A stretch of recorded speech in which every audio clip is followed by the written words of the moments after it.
Welcome to Nessio's Light. Alrighty, so Vibrant Visuals came out today, and I just kind of wanted to play around with it and see how it looks. I did have a world made earlier today. It's just in creative mode. Some things to note immediately. The clouds have shadows, which is like crazy to me because I've never seen that before.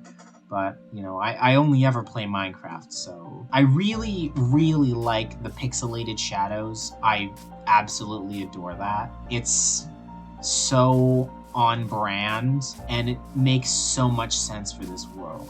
Lastly, off of like first impressions, when they call this update Vibrant Visuals, they really are not kidding, because this is like so saturated. All the entities have shadows, which I think is really nice.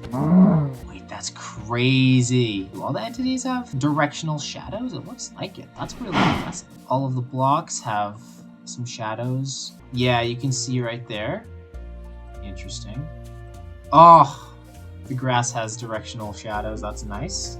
I really appreciate, though, the lighting still kind of looks like vanilla. I personally use, when I use shaders on Java, I use Vanilla Plus just because I really like the way that vanilla already looks. I just kind of want like those extra tidbits, like, you know, shadows and stuff and reflections. Now, though, I actually kind of want to mess around with some blocks. Different kinds of glass. We'll do some like see-through blocks. Definitely the ores. I also want to do some light sources as well. I would like to see how certain blocks function, like see-through blocks. Glass looks nice. It's kind of like, I think it's a little bit reflective. You can see like the sun in the corner there. It's not too bad. Black glass. That's kind of unfortunate that it doesn't have like, it doesn't leave like a black tint, but that's okay. It should be like completely dark in here, so there should be like a shadow here, probably to match the color of the shadow. My own shadow, there should be, this whole block should be shadow just because these are the tinted glass. So that's odd. Some of the ores are kind of reflective. That's nice. One thing I do think was kind of weird though about the tinted glass is that it doesn't leave a shadow, even though it's supposed to do that. Because it's supposed to block out light, so it should leave a shadow just like any regular full block, but I think that's alright. That's kind of that's a nitpick, not like a genuine criticism. And you know, it's honestly not a big deal. It's really like not the biggest deal at all. There's bigger fish to fry, you know. Oh, glow squids. I need to look at glow squids. I really need to look at the glow squids. Do they glow? Okay, so they still don't glow. Light sources? Oh, wow. Okay. It doesn't work like most shaders where, you know, this is a light source, so now a shadow's cast behind me as well. I imagine that's probably a bit too complicated for a game that needs to run on iPhones. I can understand why certain exceptions are made. It makes sense that the only light source is casting a shadow is going to be the sun and the moon, just because having hundreds of individual light sources cast different shadows would be way too complicated.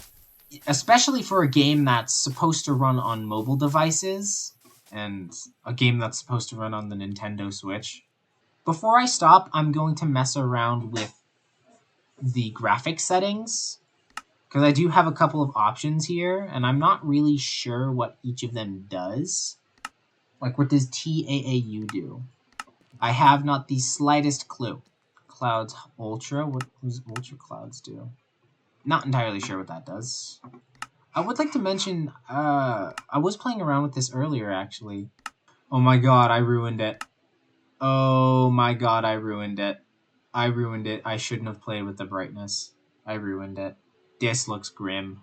This is like horror shaders. Shadow quality high, ultra? What does that do? I don't really know what that does. The shadows are pixelated, so there's not really any need for actual definition, because they'll just be pixelated. But it's still kind of cool, I think. You get like a couple of different options to play around with.